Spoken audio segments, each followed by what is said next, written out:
fuerte. En los cielos y en la tierra y debajo de ella declaramos: Yeshua es el Señor. Vamos a decirlo fuerte. En los cielos y en la tierra y debajo de ella declaramos: Yeshua es el Señor. En los cielos y en la tierra, Oh, sí, Señor. debajo de ella declaramos que Yeshua es el Señor. En los cielos y en la tierra y debajo de ella declaramos: Yeshua es el Señor. En los cielos y en la tierra y debajo de ella declaramos: Yeshua es el Señor. En los cielos y en la tierra y debajo de ella declaramos: Yeshua es el Señor. Tuyo son los tronos, tuyos son los tronos, tuya es la corona, tuya es la alabanza por siempre y siempre. Tuyos son los tronos, tuya es la corona, Dígalo, dígalo. tuya es la alabanza por siempre. Tuyos son los tronos, tuya es la corona, tuya es la alabanza por siempre y siempre. Tuyos son los tronos, tuya es la corona, Aleluya. tuya es la alabanza. Tuya es la alabanza. Tuyos son los tronos. Tuyas son las coronas. Tuya es la alabanza. Tú eres digno, Padre. Reinas en majestad, gobierna con cetro de justicia, lleno de autoridad.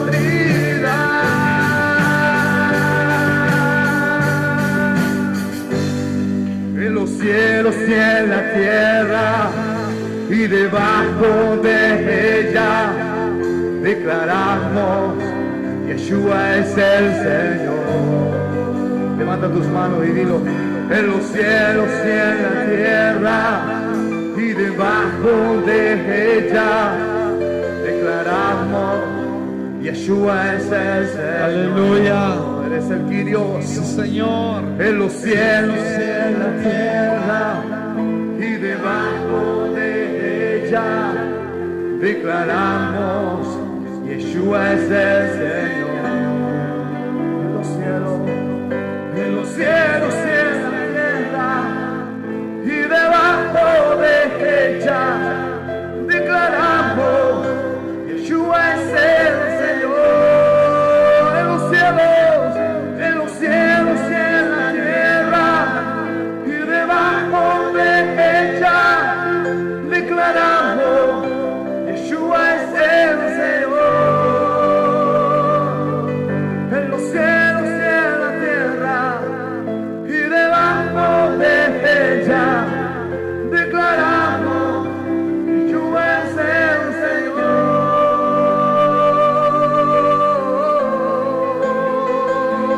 Aleluya. Yeshua es el Señor. Tú eres. Él es el Señor. Tú eres Señor. Oh, Aleluya. Él es el Adonai. Aleluya. Él es el Shaddai. Aleluya. Él es el Olam. Él es el Señor. Yeshua HaMashiach. Yeshua HaMashiach. Hosana en las alturas, Señor. Rey de gloria, Rey de honor, Rey de justicia y de verdad, Rey en los cielos. Tuyos son los tronos y las coronas, Señor. Tuya es toda alabanza, todo el reconocimiento es a ti. Hoy para siempre.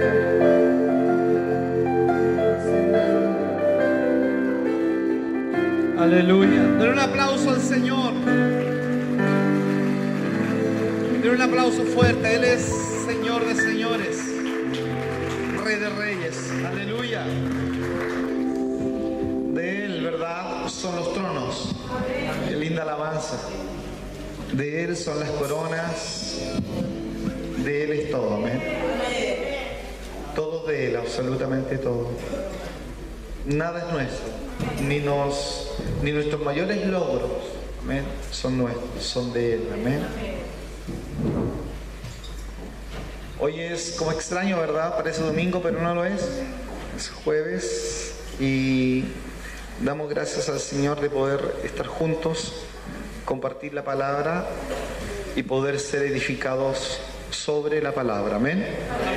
Poder crecer sobre ella para que cuando venga la tormenta y venga el tiempo malo, amén, nuestra casa no se mueva, amén, lo que hemos edificado.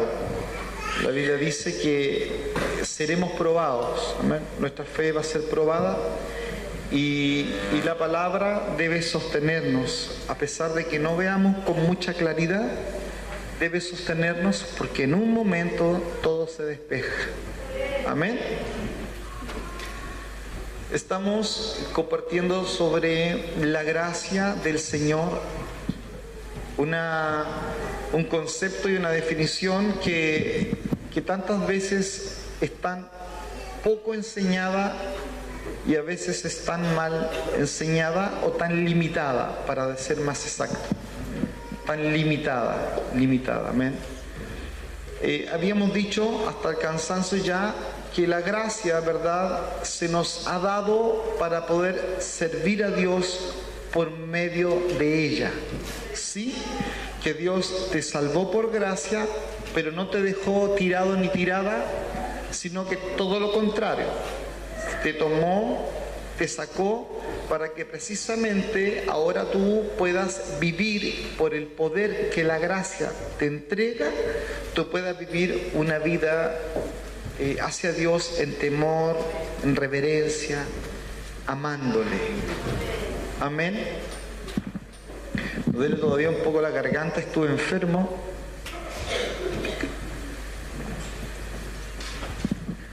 Me tuvieron que inyectar y quedé como tuna. Ha sido siempre, cuando esta última vez he estado enfermo, ha sido súper productivo porque he podido leer y estudiar harto. Ha sido súper bueno, muy útil, amén. Dios sabe, amén, cómo Él a veces nos pone freno. La gracia entonces no se define como un encubrimiento, como un maquillado sobre algo o como para tapar algo, sino como una fuerza que te capacita para servir a Dios de manera aceptable, amén, para servir a Dios de manera aceptable, no como tú crees o piensas o cómo te has acomodado, porque después de todo no puedo abandonar cierto pecado y bueno, ya me acostumbro, total la gracia, y por gracia digo voy a ser salvo. No, Dios no quiere que tú te acomodes a una vida de pecado, pero que de vez en cuando voy a la iglesia y me arrepiento y sigo viviendo normal. No, Dios quiere que tú entiendas que la gracia te capacita para poder servirle. Amén. Ahora, la gracia que se recibe en vano, y de esto hablábamos el domingo pasado, da como resultado un corazón insensible hacia las impurezas del mundo. ¿Sí? Cuando la gracia la recibimos en vano, los frutos son nada. Empezamos a edificar para la obra de la carne y no nos damos cuenta. Podemos participar en una iglesia, pero no nos damos cuenta que no estamos, amén, siendo efectivos en lo que Dios nos ha demandado. No hay frutos, no hay fruto de santidad, que es precisamente la prueba de salvación. Frutos de santidad. Abra su Biblia en el libro de Efesios, capítulo 2, verso 8 y verso 9.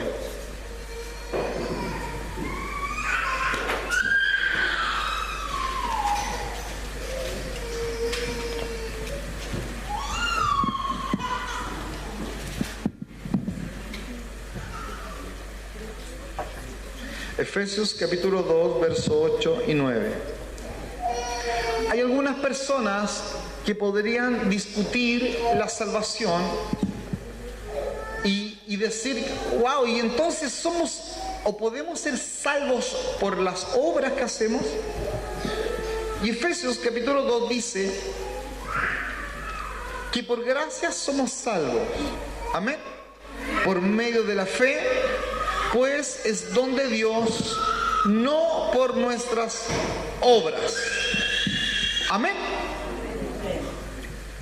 Por gracia somos salvos por medio de la fe, pues es un don de Dios. No somos salvos por nuestras obras. Es verdad, es cierto, no somos salvos por nuestras obras. Pero, amén, una vida cristiana sana, normal, debe generar frutos, obras, en forma espontánea. Amén. Es imposible que nosotros en nuestras fuerzas podamos llevar una vida digna de nuestra herencia en el reino de los cielos. Es imposible que por nuestras fuerzas nosotros podamos generar esto. Amén. Pero cuando la gracia te ha alcanzado, en forma espontánea empieza a provocarse en ti una vida que tú no esperabas. Y empiezan a haber cambios que las personas empiezan a observar. Y empiezan a haber situaciones en tu exterior que las personas empiezan a manifestar, a ver. Ahora, frente al Señor, nadie podrá estar y reclamar que se ha ganado el derecho de habitar en su reino por su trabajo, por sus obras de caridad o por llevar una vida buena. ¿Sí? Todos nosotros, hermanos, hemos pecado y todos merecemos arder para siempre en el infierno. Todos. Todos merecemos ese tipo de pago. Pero por misericordia, amén, Dios nos ha llamado.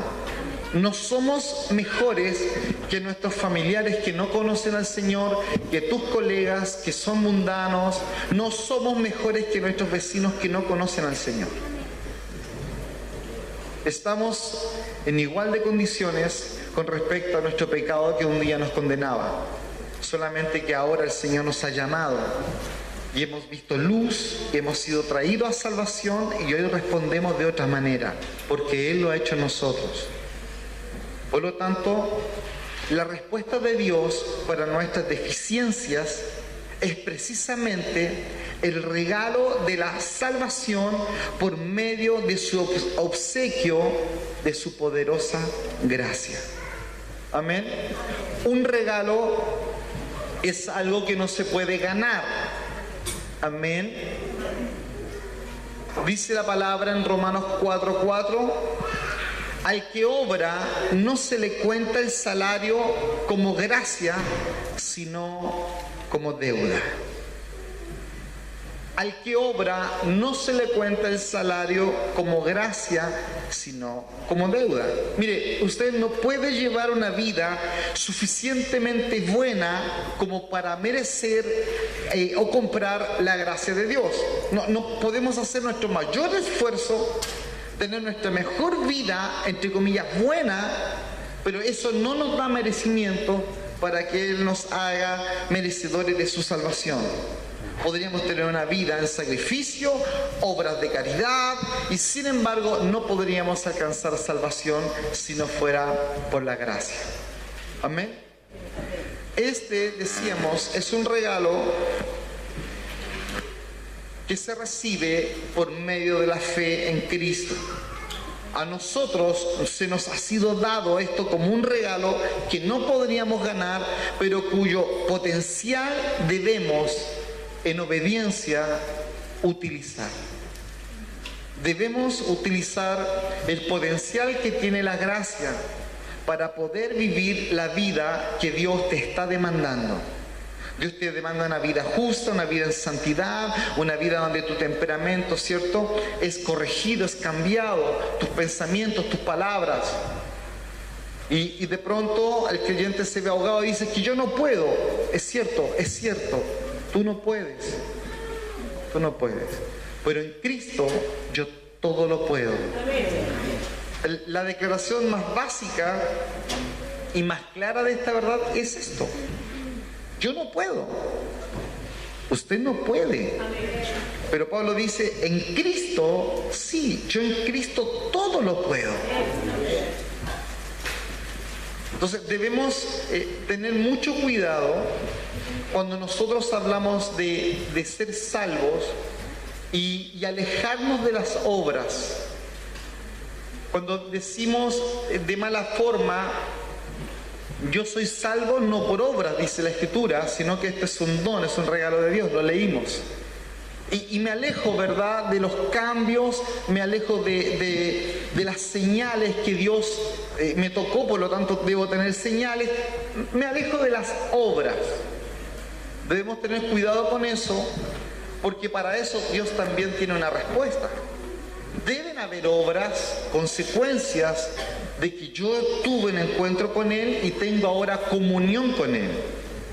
Por eso Santiago y el apóstol Pablo declaran valientemente a los creyentes que la fe, si no tiene obras, es muerta en sí misma.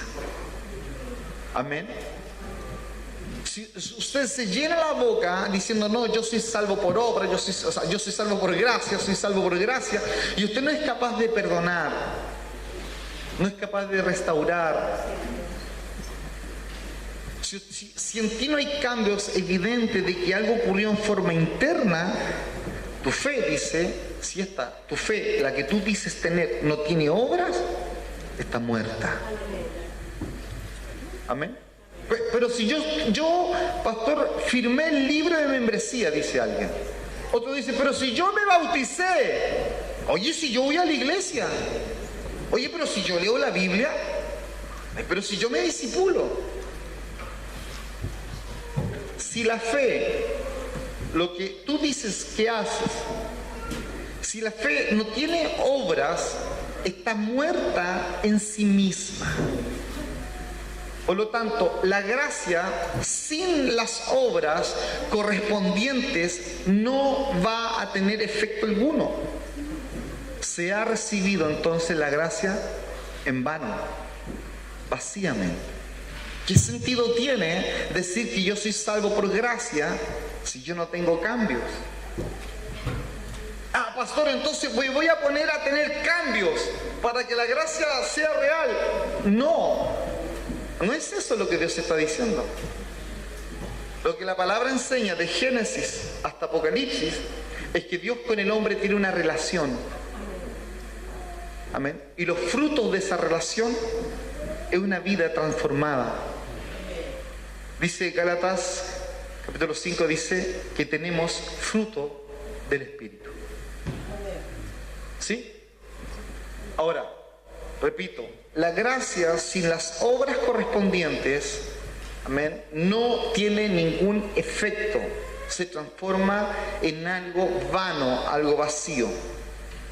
El apóstol Santiago continúa y dice, estoy en Santiago 2:18, dice, pero alguno dirá, tú tienes fe y yo tengo obras.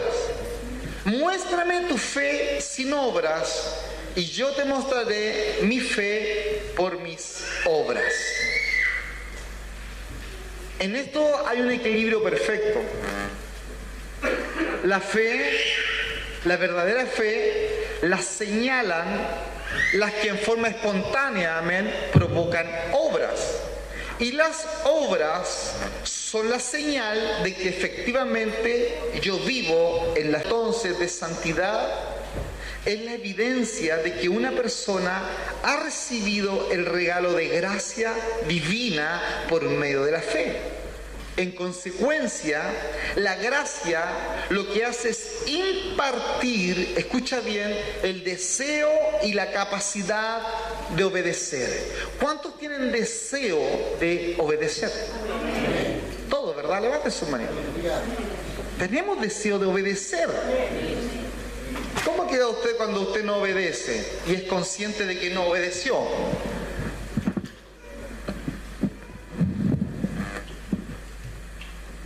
Quedamos atravesados, quedamos mal todo el día, nos incomoda la situación. ¿Por qué razón? Porque hemos sido alcanzados por la gracia de Dios. Y esa gracia me imparte un deseo de obedecer al Señor. Ahora, cuando viene el arrepentimiento, es la manifestación de que yo quiero salir de esto. Yo quiero salir de ese pecado. Dios imparte la capacidad también, no solamente el deseo de obedecer, sino la capacidad también de obedecer. El apóstol Pablo a esto añade en el libro de Tito, capítulo 3 de Tito, verso 8, dice así: palabra fiel es esta, y en estas cosas quiero que insistas con firmeza, para que los que creen en Dios procuren ocuparse en buenas obras. Palabra fiel es esta, y en estas cosas, Tito, quiero que tú insistas con firmeza. Qué hermosa instrucción, ¿verdad? Del apóstol a Tito. En esto yo quiero que tú insistas con firmeza, para que los que creen en Dios procuren ocuparse en buenas obras. Que los que creen en Dios haya en ellos un reflejo de cambios, de transformación. Procura y preocúpate de esto, insísteles. Hey, si ustedes están en la iglesia, deben haber cambios. Díceselos una y otra vez, insiste en esto.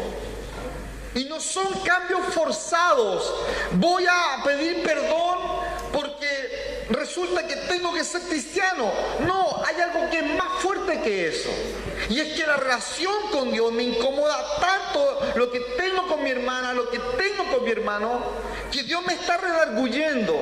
Soy capaz de sentir que Él me está redarguyendo porque paso tiempo con Él. Y el pasar tiempo con Él me provoca y me incomoda que yo esté mal con mi hermana, con mi hermano. Ahora si usted dice, en realidad a mí me da lo mismo si me saludo o no, estoy ni ahí. Eso quiere decir que tú no pasas tiempo con Dios.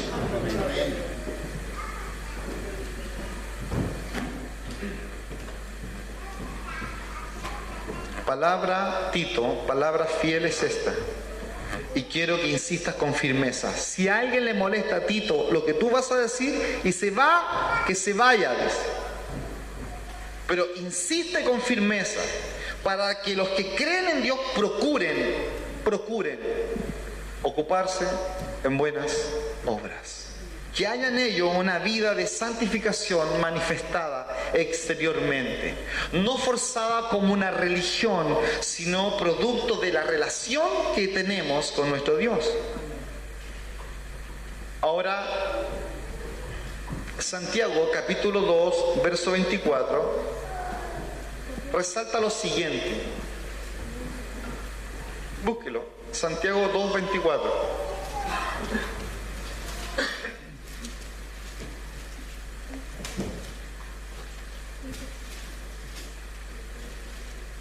El hombre es justificado por las obras y no solamente por la fe. Pero pastor, entonces esto es contradictorio. No lo es. Nunca la Biblia se contradice a sí misma, jamás. El hombre es justificado por las obras. ¿Cuáles obras? Las que la gracia produce. Amén. No es la obra de la vida religiosa, Que por un lado tienes una vida religiosa y por otro lado tienes una vida contendiosa, que estás continuamente teniendo problemas con todo el mundo y estás con no quieres perdonar, no quieres amar, no quieres restaurar. Pero por otro lado tú tienes una vida de obras y das y te manifiestas de una manera súper religiosa, pero en otro momento tienes caminos verdaderamente inicuos, comportamientos impíos. El hombre es justificado por las obras y no solamente por la fe. Escúchame, mira, Dios no se propuso que tú vivas una vida impía y luego pretendas justificarte en la gracia. El deseo de Dios no es que usted esté acá en este salón y luego usted tenga una vida mundana como usted quiera tener y después usted se justifica a través de la gracia y viva toda su vida así. No es el deseo de Dios ese. Él no dejó la gracia para eso. No. Él te salvó, te rescató de una vida de pecado, una vida desordenada, una vida de depresión, una vida de dolor, de desesperanza. Y esa gracia trae el poder y la potencia para que nosotros no volvamos, sino que ahora comencemos a vivir en la libertad con que Cristo nos hizo libres.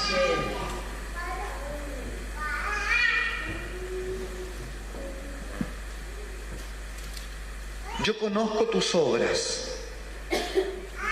Así comienza el mensaje del Señor a sus iglesias de todas las edades, las iglesias de Apocalipsis. Yo conozco tus obras. Son las primeras palabras que salieron de la boca del Señor para estas 7 iglesias.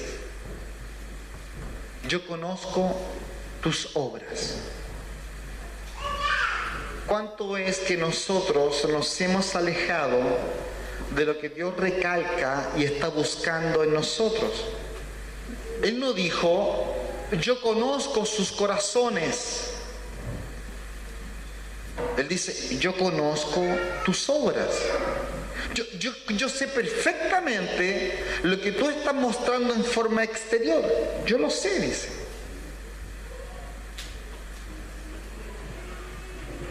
Hay personas que dicen, es cierto que todavía me falta mucho, pero bueno, Dios conoce mi corazón.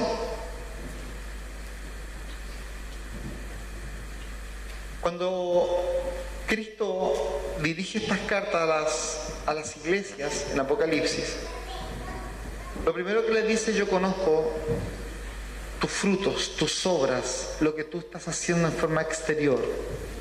Y eso es lo que vengo yo a juzgar o a reprender, a tomar.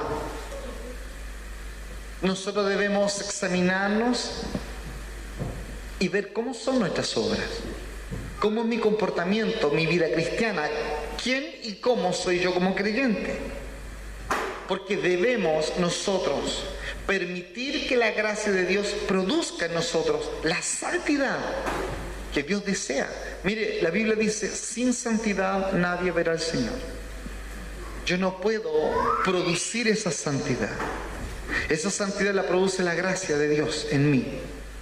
Y la forma en que yo combustiono esto es estando con Dios. En la medida que yo estoy con Dios, yo combustiono esto, lo inflamo.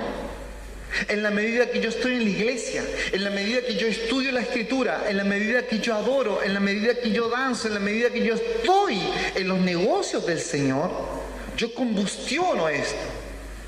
Y ando más sensible a Dios. Usted puede llegar a la reunión enojado con la vieja, el viejo, y se miran de lejos, pero basta que Dios descienda. Y los corazones salen más blanditos de acá. ¿Le ha pasado, cierto? No, o a otra iglesia le pasa esto. Debe ser el mensaje para otra iglesia. Y salimos más sensibles porque Dios nos ministró. Estamos más dispuestos porque Dios nos ministró. ¿Por qué? Porque combustionamos el momento, el lugar, nuestro corazón. Bueno, lo mismo tú debes hacer en forma diaria. Tú debes poner alabanza en tu casa, tú debes estudiar la Escritura, tú debes reunirte con tus hermanos a orar, a tener coinonía, a tener comunión. Tú debes reunirte con los que aman al Señor, no con los que llevan pelambre de un lado a otro. No, a esos repréndelo, a esos aclárale bien, ráyale bien la cancha y dile, no, en mi hogar no se habla mal de otros.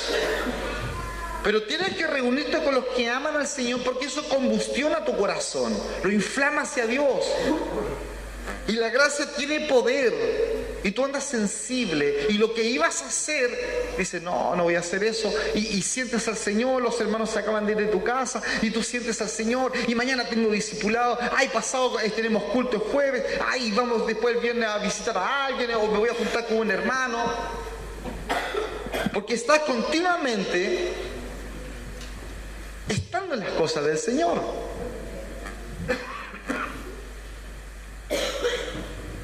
Una razón por la que hemos alejado el verdadero significado de la gracia es nuestra incorrecta enseñanza de la palabra creer. En nuestros días esta palabra se ha reducido a un conocimiento mental, lamentablemente, y multitudes de personas han hecho la oración del pecador porque creen que Jesús existe y fueron emocionalmente movidos por mensajes no polémicos, amén, mensajes no que los incomodaban o que los confrontaban a su realidad, y más aún con un mal llamado al altar de hacer una oración, repetir algo y decir estoy ok y me puse a cuentas con Dios, esto se acabó. Eso ha sido dañino para la iglesia. Son personas que simplemente no se alejaron completamente de su estilo de vida, ese estilo de vida de anhelar o buscar lo que el mundo ofrece.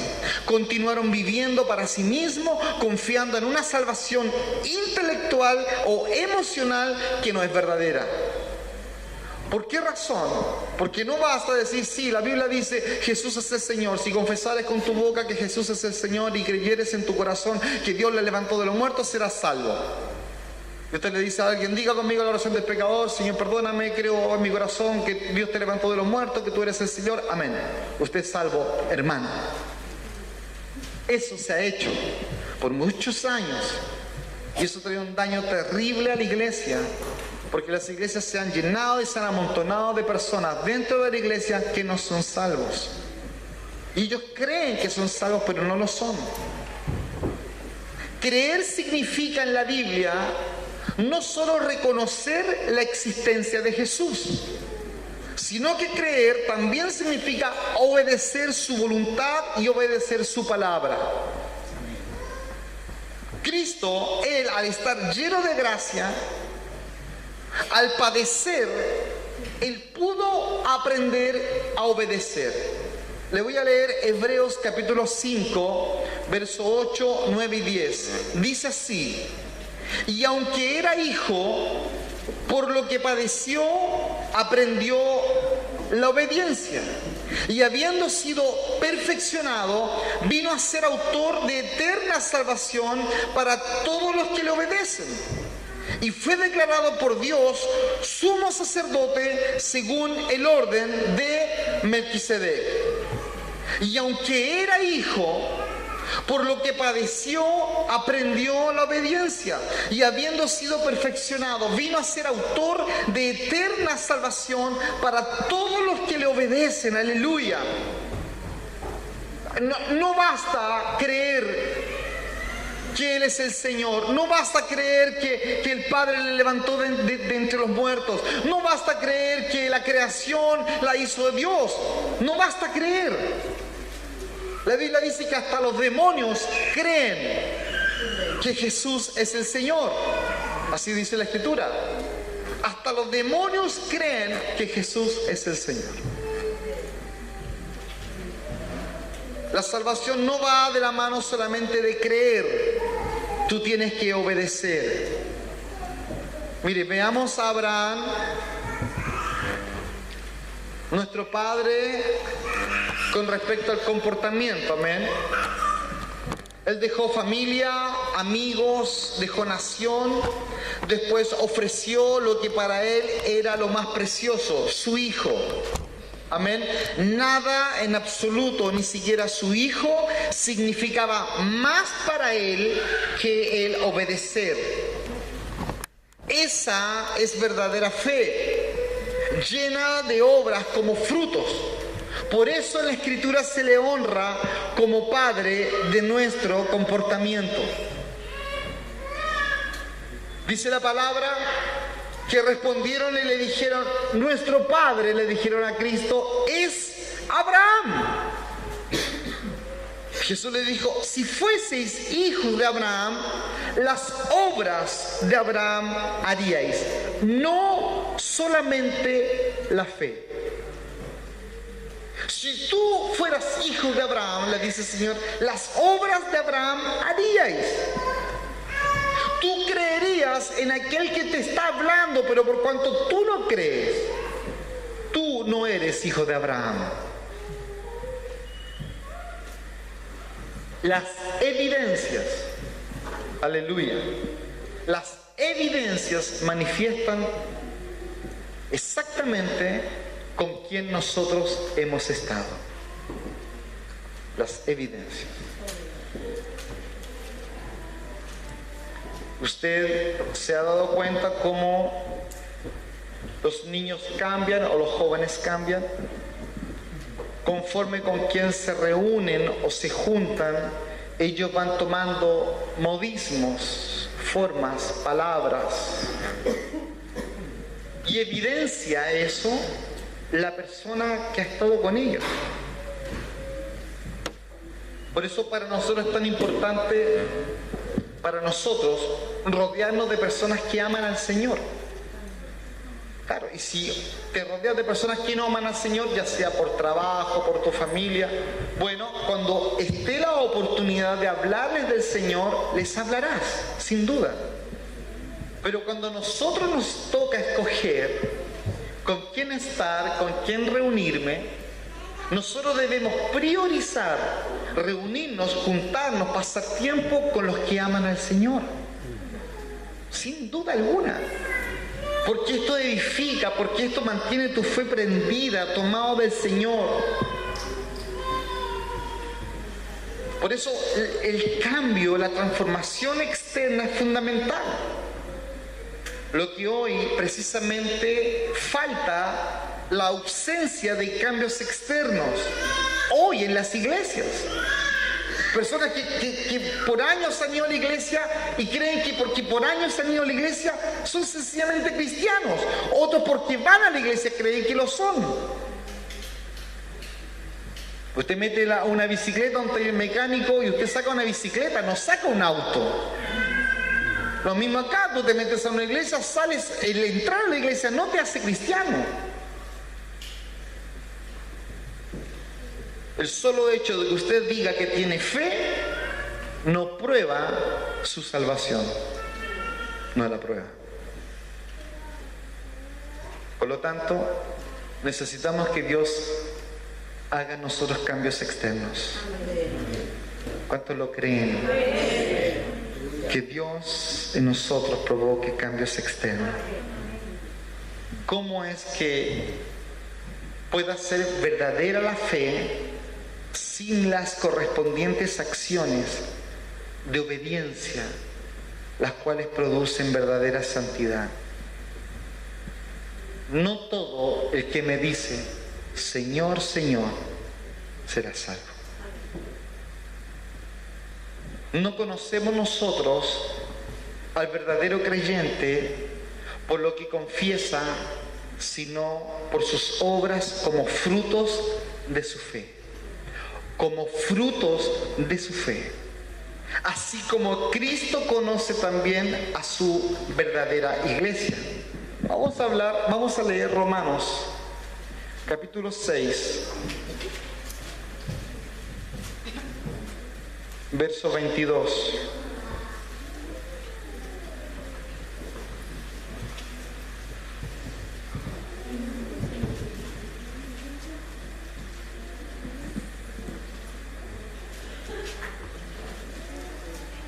Dice la palabra, Romanos 6, 22.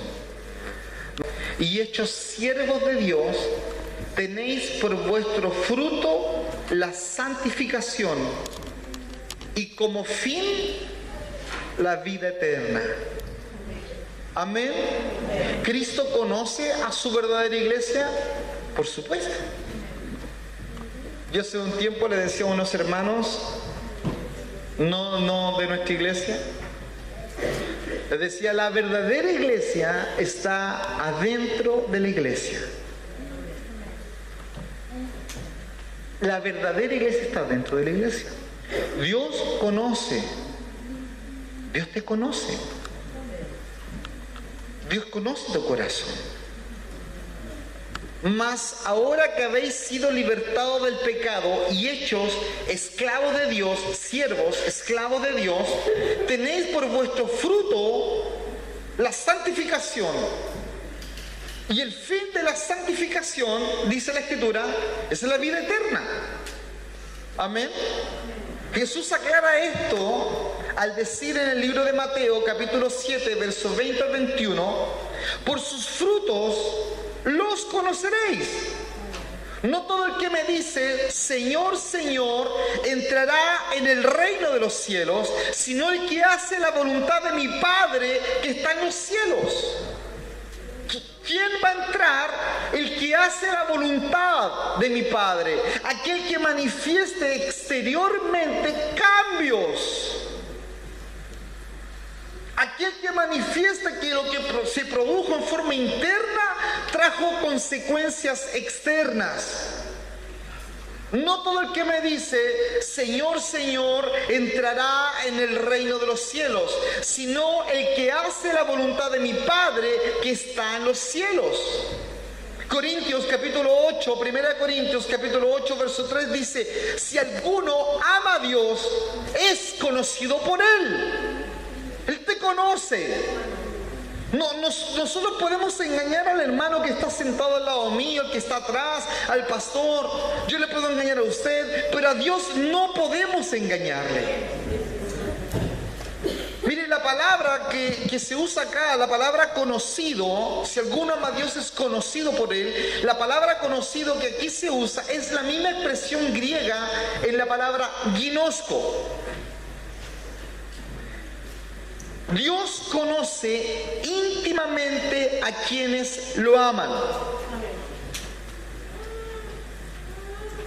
Es decir, el que la Escritura diga, si alguno ama a Dios es conocido por Él, está diciendo que Dios te conoce íntimamente. Que tú puedes reflejar una apariencia, pero Él te conoce. ¿Cómo es que le conoce? Dice la Biblia, Juan 14, 24. El que no me ama, no guarda mis palabras.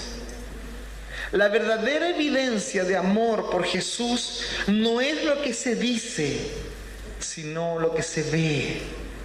Porque para que yo pueda manifestar algo exterior, yo tengo que decir algo, y esto que digo, que es la confesión de la Escritura, estudiarla, meditarla, se va a provocar en vida. En un momento se tiene que manifestar como vida. Tienes que tener una transformación externa de algo que tú estás haciendo en forma interna. La adoración, la alabanza, el estudio de la Escritura. Tiene que taladrar lo más profundo de nuestro ser hasta que expulse y desplace pensamientos sucios, comportamientos mundanos, ropa mundana, etc. Eso es desplazado y aparece el reino de Dios en tu vida. El reino de Dios significa que Él comienza a gobernar. Y antes tú llegabas, ¿cierto?, a poner música mundana y ya no lo haces. Y veías ciertos canales que eran sucios, programas sucios, y ya no lo haces. Porque hay algo que ocurrió en forma interna que ha explosado de tal manera que externamente algo está ocurriendo. Por eso la verdadera evidencia de amor por Jesús no es lo que se dice, sino lo que se vive. Juan explica esto. Dice la primera carta de Juan, capítulo 2, versos 3, 4 y 5. En esto sabemos que nosotros le conocemos si es que guardamos sus mandamientos. El que dice, yo le conozco y no guarda sus mandamientos, el tal es mentiroso y la verdad no está en él. Pero el que guarda su palabra, en este verdaderamente el amor de Dios se ha perfeccionado. Por esto sabemos que estamos con él. Entendamos, guardar sus mandamientos, guardar su palabra. Entendamos, por favor, que no es llegar hoy día al hogar, abrir el cajón, guardar la Biblia y no sacarla hasta el domingo. Amén. Lo explico por si acaso.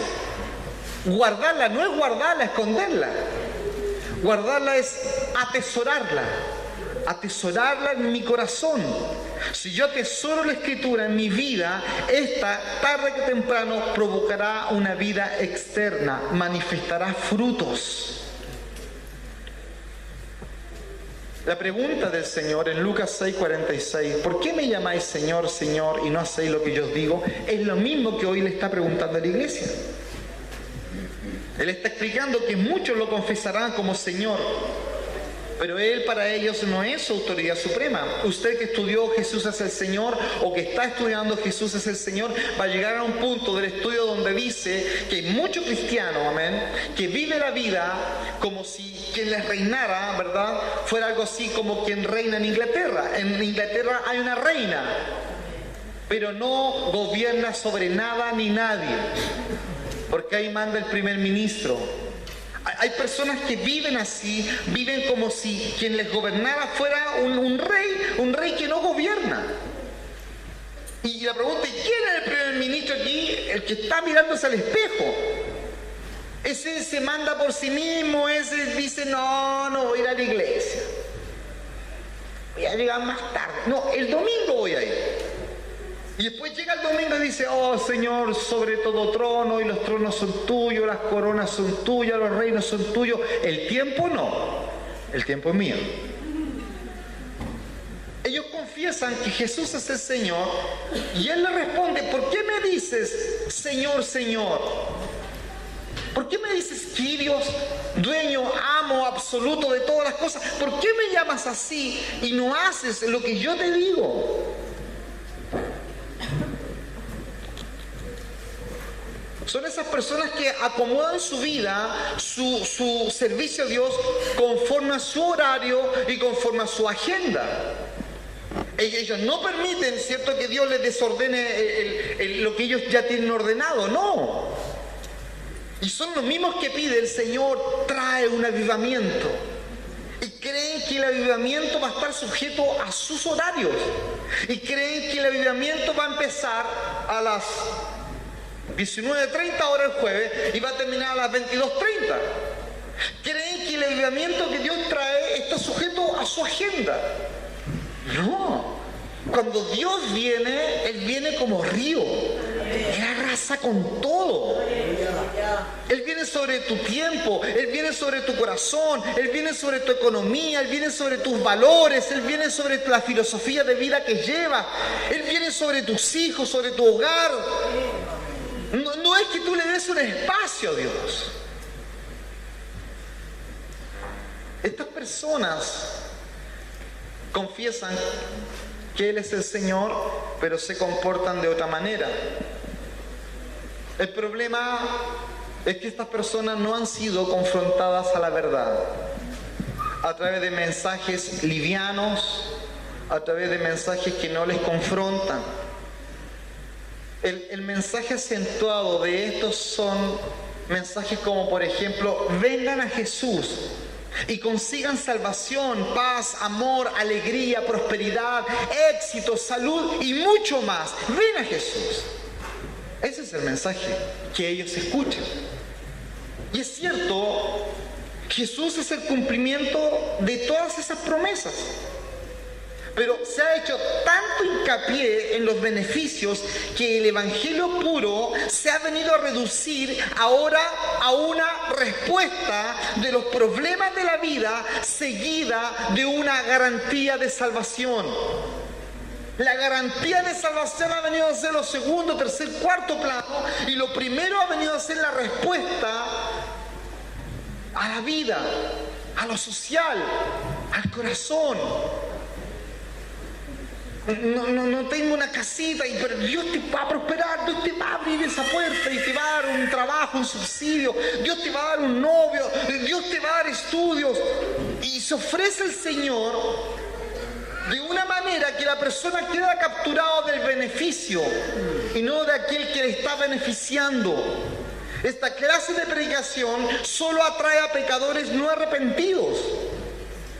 Estos escuchan un mensaje falto de arrepentimiento acerca de la venida de Dios. Escuchan cosas como: dale una oportunidad a Dios. Dale una oportunidad a Dios. ¿Usted cree que Dios se muere porque usted le dé una oportunidad?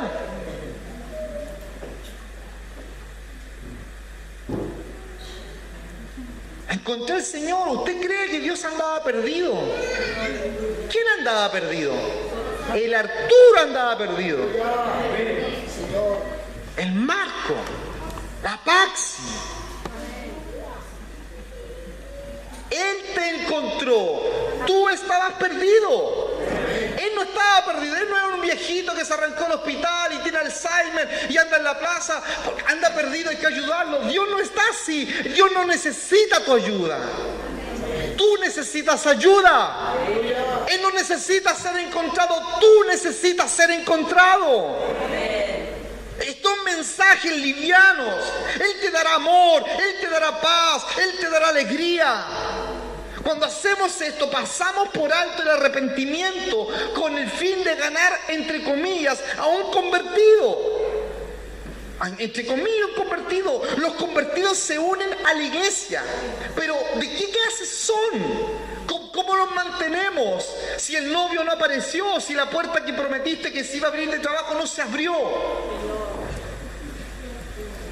Se van y lamentan que tú le hayas mentido. Y lamentan lo que tú prometiste antibíblicamente.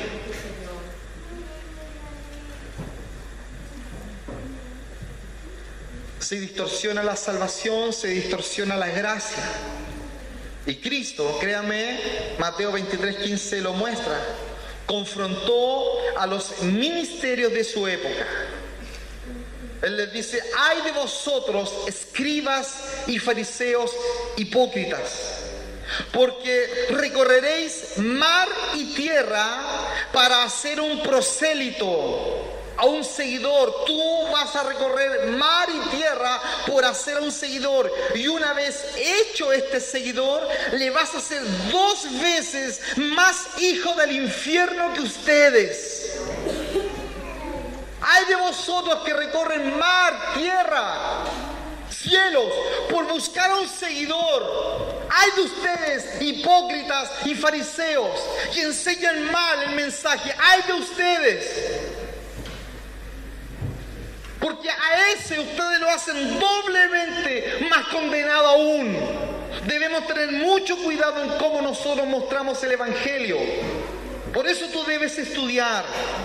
Es fácil hacer convertidos de esa manera, pero ¿son hombres y mujeres con corazones hacia Dios o son hombres y mujeres con corazones hacia las promesas? Usted lo escucha, usted lo ve en televisión, lo escucha en las radios que se llaman cristianas, donde todo es promesa, donde todo es prosperidad, donde todo es éxito. Un pastor le decía al hermano Bernabé hace un tiempo atrás: no, yo no quiero predicar en la calle porque pasa esto que las personas se molestan.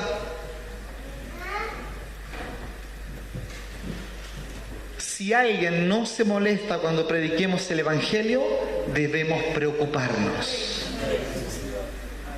Cuando las personas pasen y te feliciten, preocúpate. Porque por causa del Evangelio, dice la Escritura, tendremos persecución.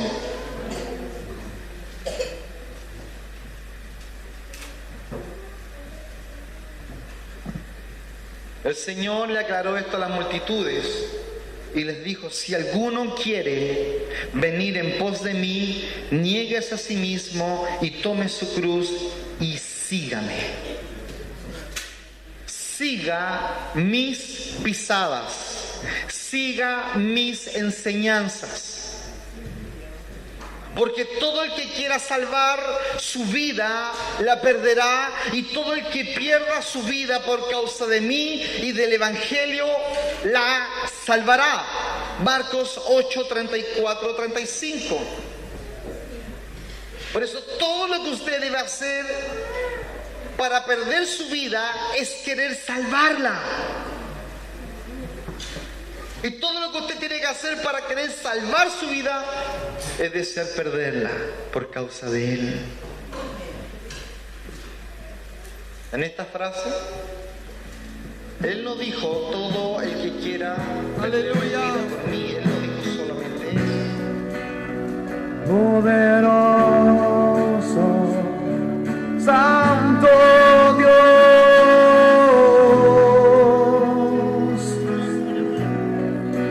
reinas en majestad, glorioso Rey.